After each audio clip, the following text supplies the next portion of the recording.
So thank you, Sonia, and thank you, all of our doctors, and I encourage you all to visit these fabulous women. And speaking of giveaways, for any of you who were part of our early registration campaign, we had a little contest, and I'm going to announce the winner of that contest, who is winning a trip to Antigua to a 5-star resort, and the winner is Deborah Roth. So, Deborah, we have your certificate, and we'll be giving it to you later. So before we start part 2, we have a fun little video that you may remember from your childhood about From Head to Toe. So, head, shoulders, knees and toes, knees and toes. Head, shoulders, knees and toes, knees and toes. Eyes and ears and mouth and nose.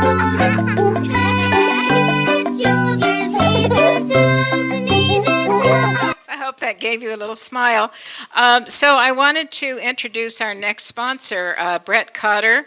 Unfortunately, he's doing another conference, so I'm going to show you a video that he's sent to us.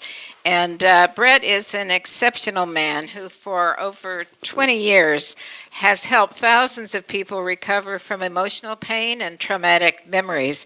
His work has extended to our veterans, families, and to individuals worldwide. He's also the author of the aptly titled Stress is Gone Method, and he delivers a much-needed message and antidote for the times. And he does have an exhibit with us today, and his wife and his mother are here to tell you a little bit more about his work. Hi, everybody. So, Victoria. I'm Brett Cotter, founder of Stress is Gone. And if you've been feeling that anxiety building up inside your body, it's not you. The world is going crazy. I want to share a really cool technique with you that I've been helping my clients for the last 25 years release all that built up anxiety quickly from inside their body. So if you give me 2 minutes and you follow me step by step, I'm going to guide you through a very simple exercise that's going to help you release the anxiety. Are you with me? Can't hear you. Are you ready? All right, let's go. The first step, I want you to think about your biggest stress. I know it's scary and it's annoying. We'll release the anxiety together. If you're comfortable, I want you to close your eyes. Place your hands on your body where you feel the emotional tension while you're thinking of your biggest stress. I want you to start breathing deeply and slowly, imagining the airflow is moving through the tension in your body. I want you to repeat after me. I'm going to say a phrase and you repeat it as loud as you can, all together. It's like a game of Simon Says for stress relief. So here's the first phrase that you're going to repeat right after me. We'll do an easy one. I love letting go. I want it to be easier. Right where it was too much for me. I reclaim my true identity and set myself free. Right where it was too much to think about. I hand it over to the universe to figure it all out. Right where my body holds on to fear. I call upon my highest self so I can fully be here. I allow my light to shine brightly throughout every aspect of me. Right now, for all eternity. Awesome job. Give yourself a nice round of applause. Come stop by our table. My mother Arlene is there. My wife Stephanie is there. You can check out my brand new book, The Stress is Gone Method. It shows you how to let go of tension from anywhere in your body. Anyone could do it. We also have an amazing coaching special, and we have an awesome women's retreat this summer at the Omega Institute, and another great retreat at Prapalu. Thank you so much for spending this time together. God bless. It feels like he was here, doesn't it?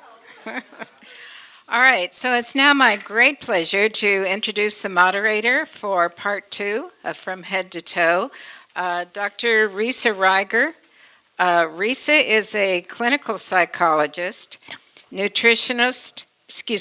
clinical psychologist, national and international speaker, and researcher with over 20 years of clinical experience. She is known as an expert in change. She is an author and host of a weekly Instagram series called Disruptive Conversations with Risa Ryser. And her first interview is going to be Dr. Amnon Barnea. Dr. Barnea is one of New York City's top podiatrists and foot specialists. He is owner and founder of Walk, New York City Podiatry, which actually happens to be right down the street here on Park Avenue. And he is an expert in sports medicine, foot and ankle trauma, biomechanics, and surgery. He earned his pediatric medical degree from Temple University, and he's been in practice in New York City since 2009. He's a sought-after speaker at medical conferences, and he's been featured in Harper's Bazaar, Esquire magazine, and on Oprah's website numerous times. But I've had the great pleasure of speaking with Dr. Amnon Barnea. And prior to getting into this conversation, I just want to set the scene a little bit and set some mindset and some ways of thinking about this, which is so very important. And as a psychologist and as an expert in change, I help people make positive transformation through creating the cell phone mindset, a neuroscience-informed, psychologically grounded process by making sense of our minds, our relationships, and our inner lives. But there's another factor that often gets disregarded and gets inadequate attention, and that's our body. And our body holds vital, crucial information, and yet how often do we ignore it, delay that checkup, dismiss the ache, push through the foggy vision, the pain we may feel in our feet when we walk? And I'm not talking about when we've got the spikes on and we're in a sprint. And the moments when we say what, when we're listening more than we want to admit. We are taught, particularly as women, to listen to everyone else, to our partners, our kids, our careers, the other responsibilities and requirements that we believe we need to pay attention to. But what if your body has been speaking to you all along? What if your eyes, ears, and feet are more than just body parts, but they're messengers? Today's conversation isn't about symptoms. It is about signals and how we come back home to ourselves from, I was going to say head to toe, but in fact, we're going to go from feet to head in the spirit of disruption. So our theme today is purpose, promise, and possibilities, and your body is exquisitely involved in all three, not just as a vessel to carry you through a day, but as a compass, a truth teller, a source of information that's asking for your attention to provide you with information. And we're flipping the script. We are talking about body relationship, how we listen, how we respond, and how we care for ourselves in ways that really represent true self-love and worth and true self-care. Nothing wrong with taking a bath and having a fabulous bath bomb, but this is a whole other level where we need to put ourselves and our good listening ears into what we are experiencing inside of ourselves. And so we are going to begin now. So thank you for this introduction and for helping us. Thank you for having me. Oh, what a pleasure. So, up to 87% of women wear shoes, this may not be surprising, that are too small or unsupportive. 87%. often causing long-term foot and posture issues. And this is from the American Orthopedic Foot and Ankle Society. So what are women tolerating in terms of foot pain that they would never tolerate in other parts of their lives and their bodies? I really believe that vanity is a powerful drug, and that I've learned in more than 20 years of practice that no matter what I tell them, in fact, I love high heels. Keep wearing high heels. Please do. In fact, when you walk into my office, you see that there's a big art piece with high heels of all different colors, all different shapes. I love them. But what I learned in more than 20 years of practice, that ultimately it really doesn't make a difference what I say, because it goes from one side, it goes to the other side, and really it doesn't make a difference. What I do say is that at the very least, just mix it up a little bit. So if you wear one style of shoes, whether it's high heels or flip-flops, then the next day you wear a different type of shoe. So just mix it up. But ultimately there's really it's more about how it makes you feel. They tolerate a lot of pain because it makes them feel great. And when it gets to the point where it's unbearable, then they would switch to a different shoe. But ultimately, they will tolerate a lot of pain, and believe that shoes are the cause of a lot of the deformities like bunions and hammertoes. But really, it's more genetics more than anything else. The shoes can exacerbate symptoms, can speed up the process. If a bunion is going to progress over the years, then bad shoes will speed up the process, but ultimately it's not what's causing this. But they can tolerate a lot of pain, and it's a puzzle to me. I don't know why, but I think I know that ultimately it just makes them feel great. That's what it is. You are so very wise to take this into account. Thank you.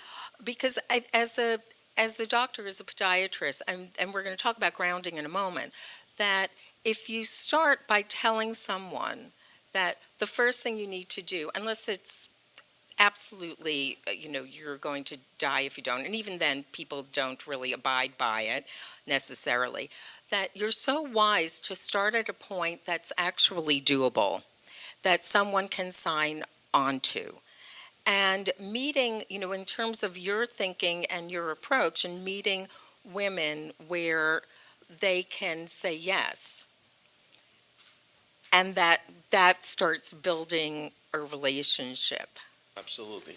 So what I would say is that first and foremost is love your feet. Stop insulting them. Stop telling them that they're ugly, and stop and be kind to them. Wear shoes that are supportive and that provide stability and support. The key the word stability. When we talk about fall prevention, we talk about what is the first thing that I recommend when a person walks into the office and they say, I'm afraid of falling, or I'm just uncomfortable, and said, be kind to your feet. The best thing you can do is just get good shoes that are supportive and have stability. And ultimately the feet are the foundation of the human body. We build buildings. Last I checked, there was this thing called gravity, and we build buildings from the ground up. And foundation is important, is key. And it begins with good shoes and stability. So you couldn't have given me a better segue. I want to thank you. Because we talk a lot about being grounded with him. Oh, great, thank you. We talk a lot about being grounded. And when we think about being grounded, we can think about it both internally, but we can literally also, and oftentimes when we're getting involved in mindfulness or being reconnected with ourselves, we are literally told, put your feet on the ground and feel yourself grounding. Mm-hmm. And you're the first space of where groundedness happens. and can happen in a way that supports this is foundational, and that supports our foundation going up. Yes. So I don't know if this one has been asked to you before. If movement is power, then what do you wish more women knew about how their feet support their confidence, their balance, and their voice? So the way I like to explain it is that technically I'm a podiatrist, but really I am a marriage counselor. Ultimately, the feet and the ground are married to each other. And they can have a good marriage, and they can have a not such a good marriage. And this is really what I do. This is my passion. This is what I love to do the most, is to guide our feet, nudge them in the right direction, because ultimately what we know is that the anatomy of the human body dictates the biomechanics of the foot. So the anatomy we get from mom and dad, thanks mom and dad, we're kind of stuck with it forever, and we can't really change that. What we can change is the alignment. So good alignment means good function. Good alignment means good things happen to the human body, and it starts from the ground up. Not always from the ground up. Oftentimes it's from down the kinetic chain, but most of the time it's from the ground up. And renegotiating the relationship between our feet and the ground is critical for the entire body. So in the minute I think that we have left, what is one myth buster that you would like to get out to the audience? So if you have a deformity, doesn't mean that if you have a bunion or a hammertoe, doesn't mean you need surgery. Ultimately, the surgery, the only indication in my book, the only indication is pain. So you have a deformity, don't hate your feet, and if it's not debilitating, it's not something that interferes with the quality of your life, keep monitoring it, but don't jump to do surgery just because you have a deformity. Having a deformity is not an indication for surgery. Having a deformity with pain that's debilitating, then yes, then maybe consider surgery. But that's probably the most honest advice I can give about what I see every single day in my practice. Thank you so very much for this very valuable information. Thank you.